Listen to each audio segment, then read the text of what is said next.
June 13 രാവിലെ Tehran സമീപമുള്ള രഹസ്യ ഡ്രോൺ ആക്രമണ കേന്ദ്രത്തിൽ നിന്ന് പറന്നുയർന്ന കാമിക്കാസോ ഡ്രോണുകൾ ഇറാന്റെ അസ്ഫജാബാദിലുള്ള മിസൈൽ സംവിധാനങ്ങളെ തകർത്തു.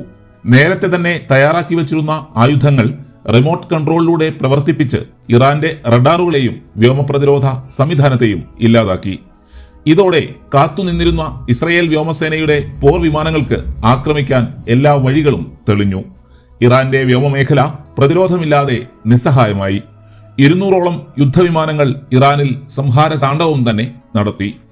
ഇറാൻ വിപ്ലവസേനയുടെ തലവനും മറ്റ് ജനറൽമാരും പ്രമുഖരായ 20ഓളം ആണവ ശാസ്ത്രജ്ഞരും ആക്രമണത്തിൽ കൊല്ലപ്പെട്ടു. മിസൈൽ സംവിധാനങ്ങൾ തകർന്നു. വ്യോമ പ്രതിരോധം തകർത്തെറിയപ്പെട്ടു.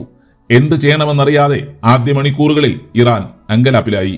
ഇസ്രയേലിന് നേരെയുള്ള പ്രത്യാക്രമണം താമസിക്കാൻ കാരണമായതും മൊസാദിന്റെ ഈ കൃത്യതയുള്ള ആസൂത്രണമായിരുന്നു.